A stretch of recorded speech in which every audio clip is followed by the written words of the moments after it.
So, hello, everybody. This is a discussion we have, Genevieve and I, on the video on creativity by John Cleese that we watched and will link in the comments below, that we found really, really interesting and helpful in fostering new ways to think about creativity and how any of us can get more creative in our ordinary life. So we found some interesting ideas that we wanted to discuss and hopefully will be useful for you and interesting for you and for us as well. So maybe I'll just, can I ask you a question, Genevieve, about it? Just Absolutely. as a start. Question. Yeah. So what touched you in that video? What was interesting for you? What resonated? Great question to start with. What touched me in that video was just how beautiful it is to have that space for us to be creative. And how, how that separation of work and play is so important. So we really appreciate that time of play in that creative space, and how much more that really honed to me, how much more of myself I find in a creative space.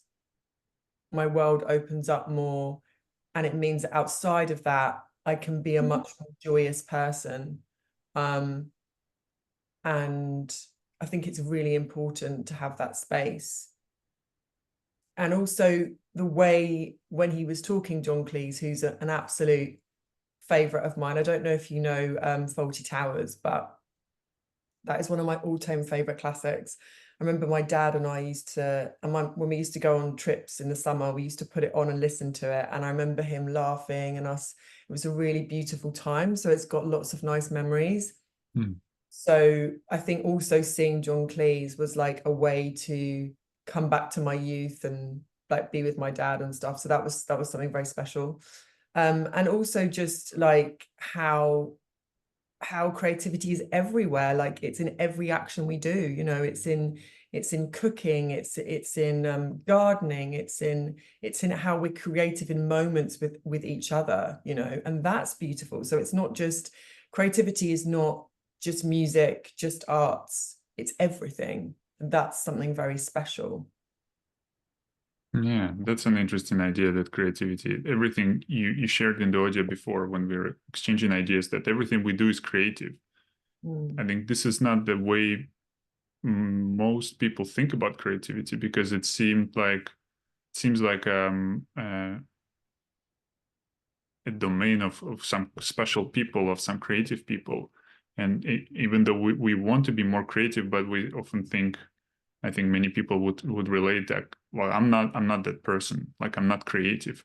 And I think what he does in the video is that what's really applicable and practical for many people is like, how can you, what are the practical ways to be creative? And the way he describes creativity in the beginning, I think it's really helpful, that it's not an IQ, it's not a personality trait, but it's a way of operating, a way of basically a way of seeing things that can be, anybody can use.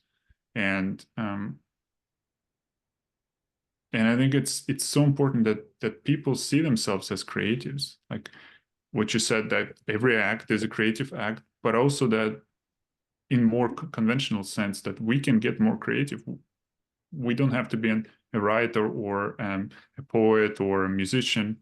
We can make ourselves, like we can use that way of seeing things to be more creative in whatever we do. And he gives examples from funny examples, especially at the end, about business and management. But in any profession, I think we can be more creative.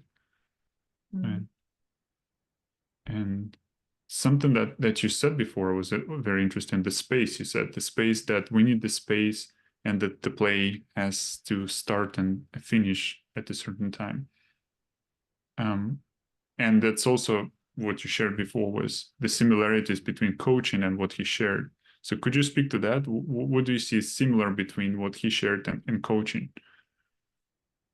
Yeah, so it was just really interesting how so many things he's pointing to, like playfulness, like confidence, like being non-judgmental with ourselves, were massive elements of how we are in a coaching space and how we are with our clients, prospective clients. And so it was really fascinating to see how much of it was actually leaning into coaching, the way he spoke about creativity. Yeah. Mm-hmm. And just how it's making me think right now, like how, you know, how much more taking that way of being in that creative space would be so much more helpful, because it's very easy to get frustrated and just be like, oh, damn, this idea isn't working, or I can't do this, or, you know, get like that about things. But actually, if we were just open and playful, and there was no, as he said in the video, which was beautifully said, was that there is no wrong way. There is no wrong answer. Like, this is a space of pure, like, love for ourselves. There is no judgment or berating ourselves or any of that. It's just a beautiful space, and that's what coaching is, right? Would you say so? Yeah, I think I did not see the similarity when I watched the video, but when you shared it and when you described it now, yeah, I see many similarities. Actually, our work as a coach is to help the person get out of their own habitual way of thinking, to look different at their situation or their way of thinking, and that's what he shared as well, right? About creativity is to see things differently and to not judge yourself for having a bad idea or not workable idea, because as he shared, they're stepping stones to a good idea. We just maybe don't allow ourselves to follow it long enough so we get to a good idea, because we're so narrowly focused on something that we're kind of searching for.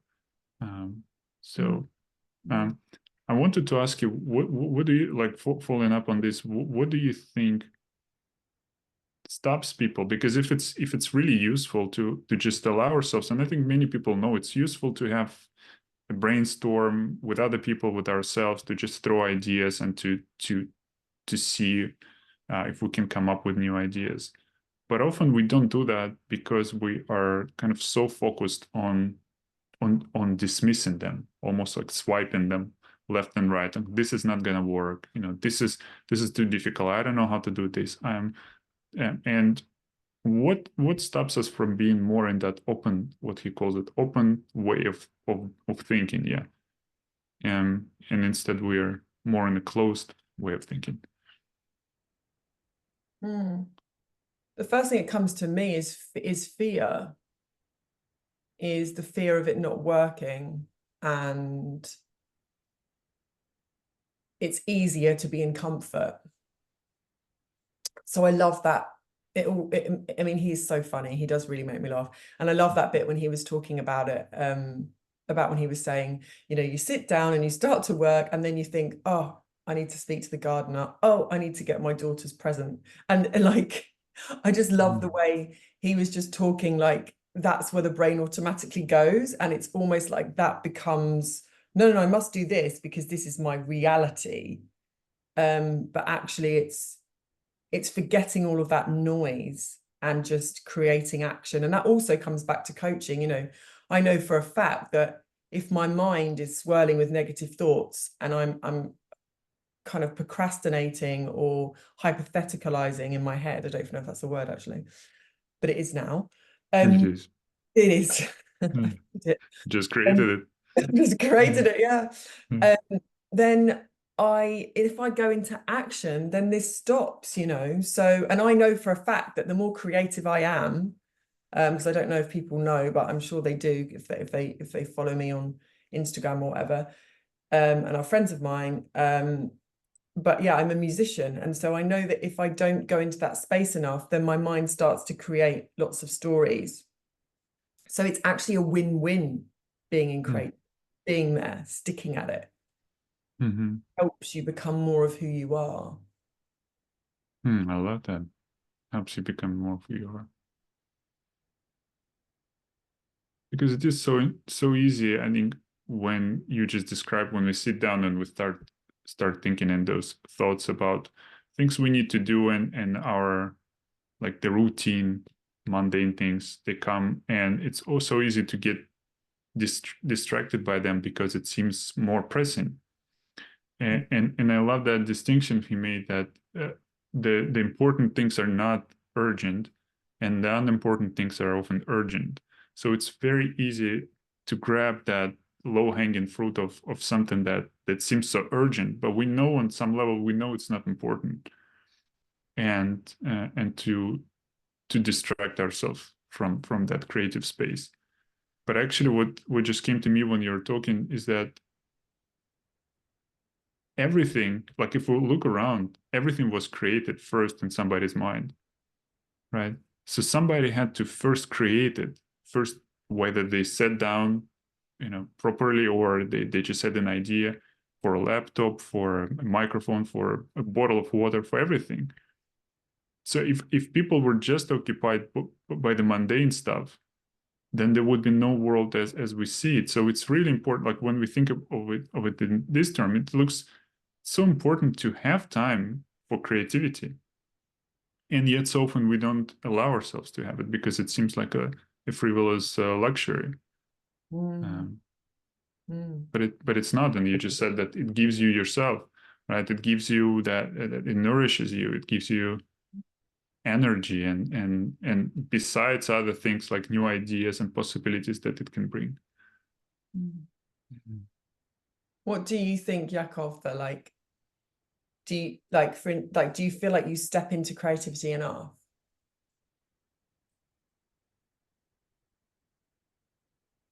Well, probably not. My first reaction is not. I could like if I had a breakdown of how much time, just a simple breakdown of how much time am I creating and how much time am I consuming other people's creations, just watching videos, reading books, and like there would be a really big discrepancy. Like I would be consuming much more than I could be creating, including social media and the phone. Like the phone is a big hog, I think, of time. So, but again, like for me, what comes up is what I just said before. It's like it feels like a frivolous thing to just sit down and do nothing for, as he suggested, an hour and a half. Yeah, half an hour to just let the mind settle down, and an hour for focused thinking. I know I know like an idea may come, an insight may come that can in theory can change my life forever. And yet, because it's not urgent, I consciously need to prioritize that. And I think that requires some courage, because it seems like, well, it's a frivolous thing to do. Wouldn't you say though that like when we're in a space of talking to people we're having conversations with, say, or like we're sending message to prospective clients or clients, don't you think that's a form of creativity? Well, in that sense, then yeah, then I'm much more creative than I described before, and it is creative. It feels like, because I'm like, my creative side as a writer, so I could consider writing a book only is a form of creativity. But actually, when I'm writing messages to people, it's a form of creativity as well, because I'm really tailoring it to that person. I have a sense of who they are, and I tailor the message to them. So that could also be called creative. And and the coaching conversation, of course, is a pure creation as well.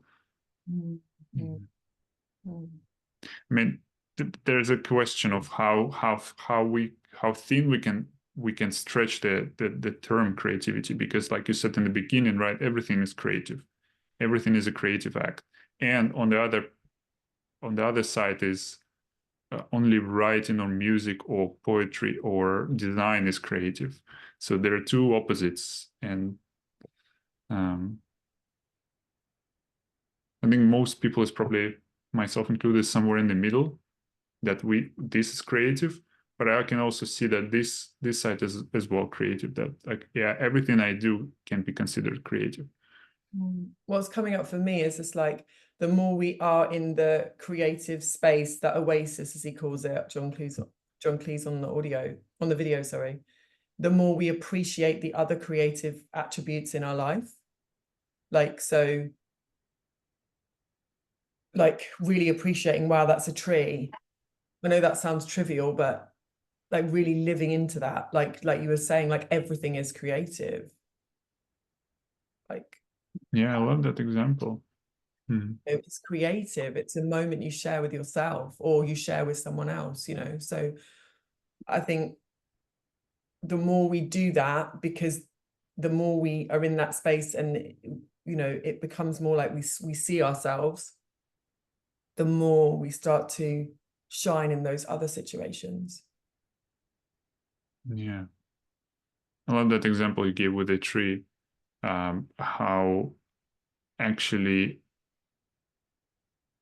how much possibility there to see creativity. Like we can imagine that huge tree just being an acorn, like a corn a couple of decades ago, right? And it was created from a little thing. Such a huge thing was created from a little thing, and that wakes us up again to what he was saying, a way of seeing things, a way of seeing that, like, and what came to me in that moment was like every moment is a possibility for creation.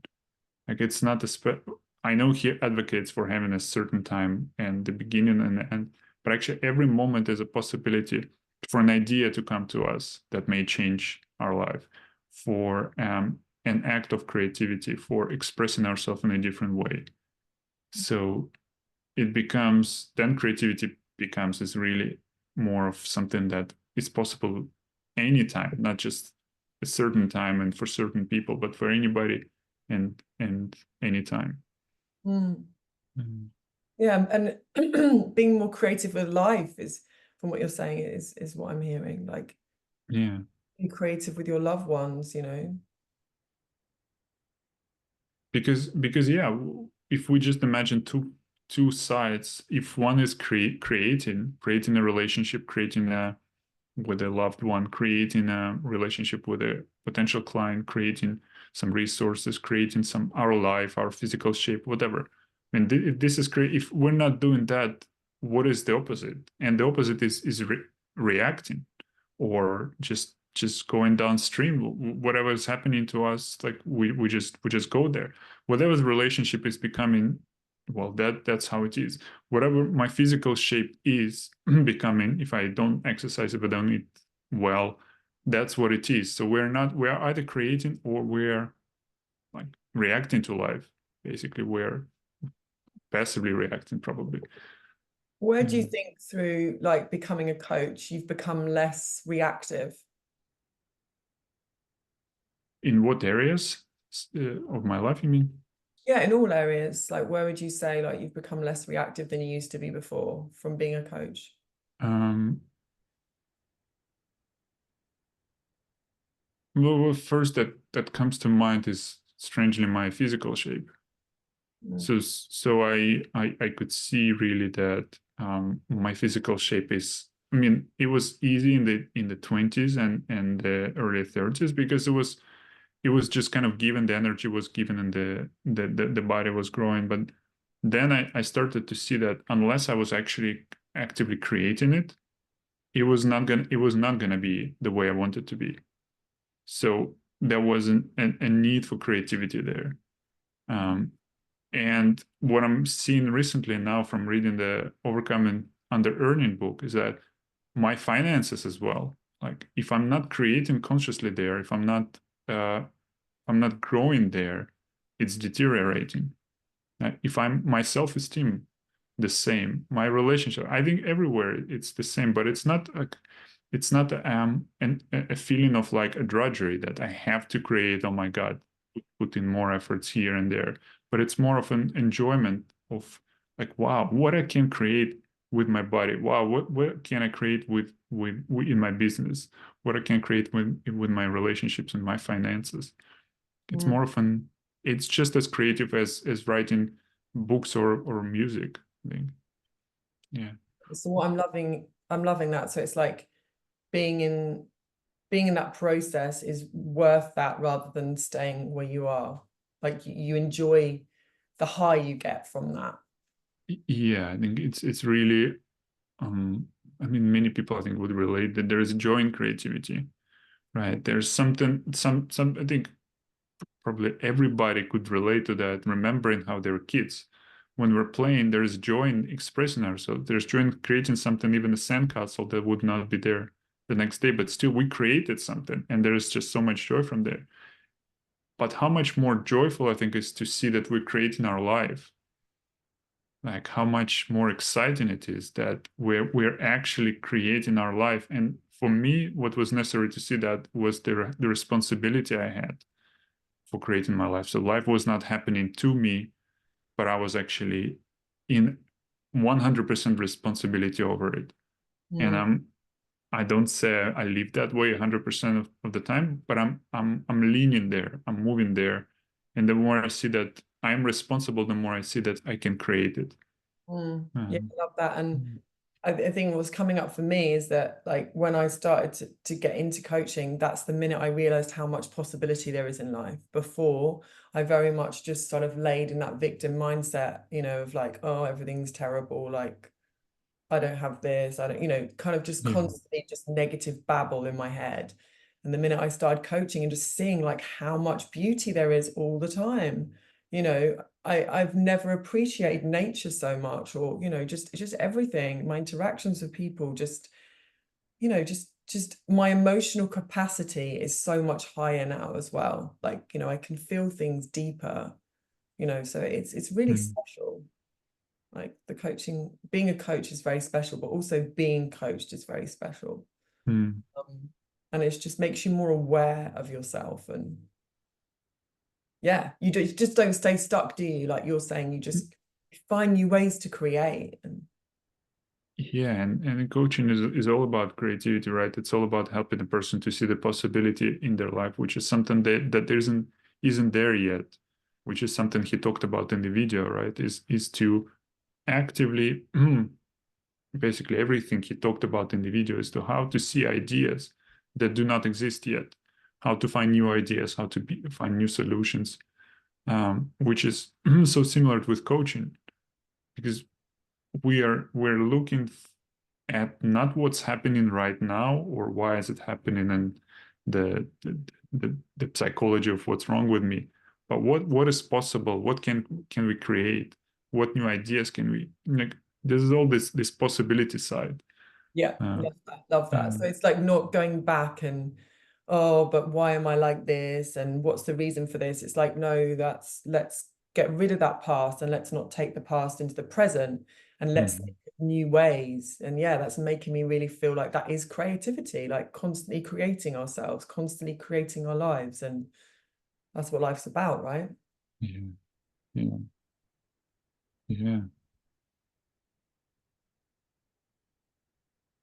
And I think it's so easy to get walked into that what's wrong with me and the past and why is it happening to me. And I just love what Steve Chandler shared yesterday on the call, that he said that it never gives an answer, like it's a bottomless hole of giving you reasons, but it doesn't give you any forward movement. Like Mm, we can spin forever there. What's wrong with me? Why am I this way? And like why am I repeating the same? And it's just there's no forward movement at all. But what I think this conversation is about, and the video we refer to is about, is like it's completely 100% about the future. Like how can we move forward? And what he shared, yeah, let's find imperfect ideas, let's find wrong ideas, let's have humor, let's bounce ideas with other people. Like it's all about forward movement. mm, Even if it doesn't work, this idea doesn't work, what can we learn from it, how can we improve? And it's still moving forward. There's nothing in that video he shared about the past, like why am I not creative, mm. why didn't I find the time before? It's just like let's completely not go there, right? Let's go forward. It reminds me of like when I used to think of failures, I used to think of them as failures, and now I 100% think of them as learnings. Hmm. Everything we learn Everything we fail at is not a failure. It's not something we should beat ourselves up about. We should be, wow, we get to learn all these new things, you know. Yeah, it's so important. It's such a big shift, I think, because I mean, I think seeing them as failures just denies us the possibility to learn something from it. And also, what does it give us? It just gives us like a chance to berate ourselves, and that's it. Like to feel bad about ourselves, and again, there is no forward movement from there either. Mm. Yeah. I love what he shared about you know, having a play with different people. Like you don't have to be creative on your own. So he was saying about, you know, be in a space with a couple of people, but people you trust. Mm. And I've definitely been experimenting with that a lot with my music recently, and it's been really good. Just being connected in a space with someone else. And yeah, it's really, I feel like it's really breathing more life into me, and it's definitely something that I will take on for sure. Mm. Yeah. Yeah, I think because it's when especially when you're with people you trust, there's this openness, there's this um, absence of resistance. Like we don't need to defend ourselves. We can really express ourselves. So energy is really flowing through everybody. So there is this like constant feedback of energy from everybody that it feeds the group, it feeds the members. So it's really special, something we can't really get by ourselves, right? And it goes like on a practical level, like the ideas, like we all have blind spots, we all have things that we take for granted and or as given. And when we share an idea with somebody may see a completely different side of it and bounce it back. And then it's just there is a book about finding your, let's say, finding your purpose called Wishcraft. There was a coach, career coach, way before coaching even existed. She's in maybe 80s and 90s. She was already coaching. She was helping people find their purpose, change their careers, and she advocated for something called success teams. It's like when a person has an idea and they have no idea how to get there. They want to own a ranch and raise horses, and they live in I don't know, in a downtown Chicago, and they've never done that. And they form this success team with other people, and they just start bouncing ideas and contacts and information, and suddenly there's this plan the person has, like, oh, I could call this person, somebody shared the contact, I could do this, I could do that, and this group thing really like allows them to move forward. So I think it's similar maybe in music as well, like a session by ourselves is not the same as a music session with other people. Yeah, I love that. And it reminds me of, I can't remember which audio it is, about where Steve Chandler's talking about help and about how Hmm. we're always scared to ask for help. Like it's something that is like, oh, it's so bad to ask someone else for help. But actually, it's one of the best things we can do because, like you're saying, it opens up more possibilities of seeing things differently. And maybe we're not seeing something that could be there that we don't see. Hmm. Um, Yeah, and it's so strange that we don't do this more often because I think it's culturally that we're accustomed to thinking that if you're strong, you must do it on your own. But actually, all the successful people they have teams, they have support, they have coaches, they have management teams in companies. So there's all kinds of support that we kind of we don't see. And yeah, but just even calling a friend and just bouncing ideas with her, and then agreeing maybe beforehand that there are no wrong ideas for this call. Like we're just gonna have fun and talk about it. And I think that's the number five he mentioned. Yeah, five of those ways to create this more creative way of looking at life is humor. And I think that's when there's this agreement that like there are no wrong ideas. We can really have fun. We can play with it. We can laugh. We can be so much more creative because of that. I'm hearing that there's no ego involved in that, right? Yeah, I think because the ego is all about this closed way of thinking, that he called it, right? When we're really drilled down on like, okay, we have a problem, we need to find a solution. It's really important, and it's very focused, it's very purposeful, but it's very narrow-minded, because the ego is all about like, I need to make this happen. I need to solve this problem. But well, like you said, there can't be no ego, right? When we're in this humorous mode, when we're laughing and we're bouncing ideas, like there's just no ego there. Yeah. And it's actually really nice. I didn't really think, obviously, it's not like I thought, oh, I won't put humor in my creativity moments, but it is nice to actually make that one and make that an important part. Because I don't know about you, but laughter is just crucial. Like it can really lift your energy, you know, even more. Yeah, and I think it's just like, even in the body, I think people would know that to be true, because when we laugh, we can't feel bad anymore. Like we literally feel the energy is rising up. Like we feel more energized, we feel more optimistic, more inspired, just because of laughing. So it's really important. Yeah. And I also love that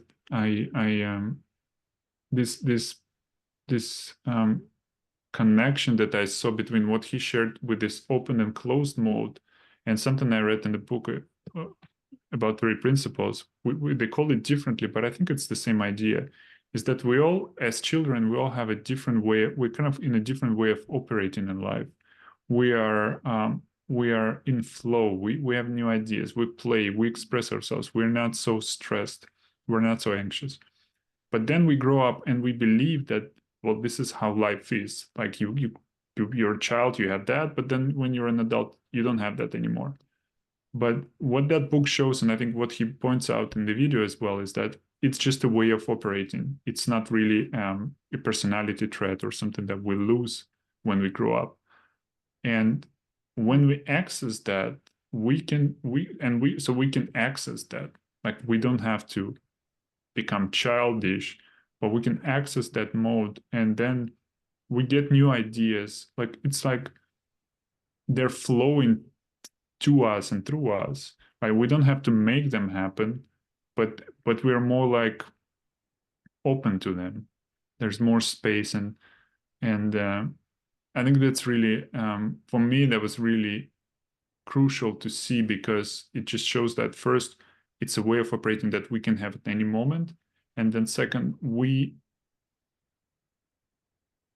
still have that. We did not lose it when we were children.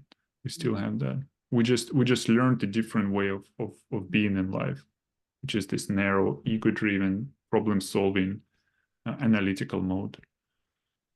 And I also think, just hearing what you're saying, is just like, if anyone, you know, when people are listening back to this or watching this, you know, don't be hard on yourself if you are feeling like that, because you know, it's been however long you've been on the planet, but say you've been on the planet 25 years, then you've lived like 20 years, or maybe slightly less of that.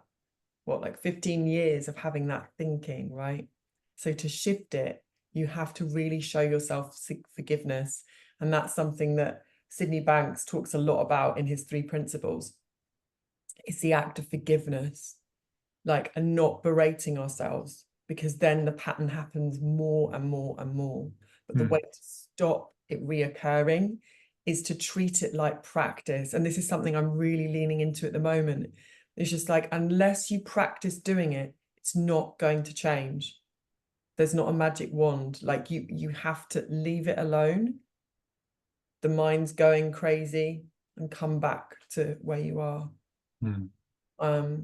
But don't be hard on yourself, because I know that I've done that in the past.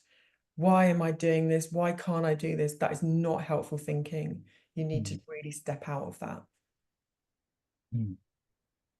Well, maybe it's a beautiful message to end on, because I think it's really important, yeah, that we just see the futility of that, of criticizing ourselves and judging ourselves of things we've done in the past. We can move on like the red thread through the whole conversation is to move into the future, right? To find new possibilities, new ideas.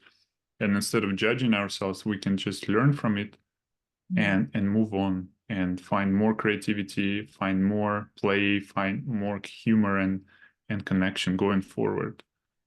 And the more And the more you are in that creativity, the less you're going to have it, because you're being you. So you're coming back to yourself instead of creating yourself in a person that isn't you.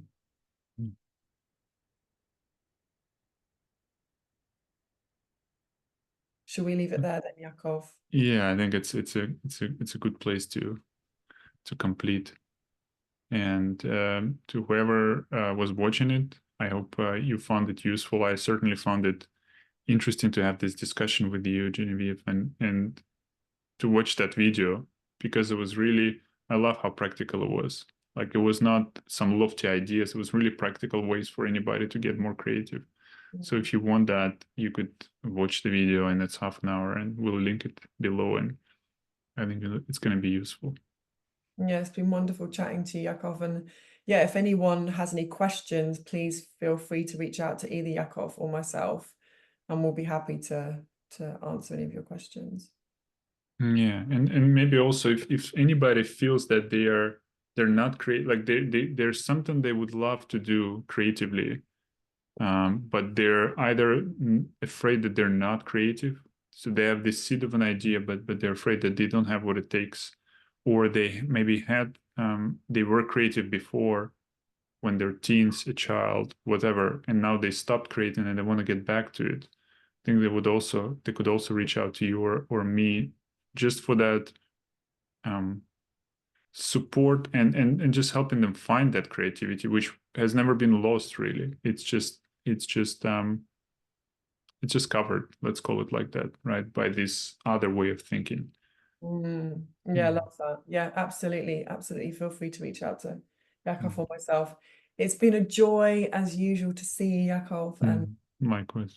yeah, I love this video, and I know that there's so much gold in this video that we've just done together, and there is also so much gold in what John Cleese says. I mean, he's a legend. So, yeah. Yeah, thank you for your time, Daniel. Thank you for the conversation. Thank you for the conversation. Bye-bye. Bye.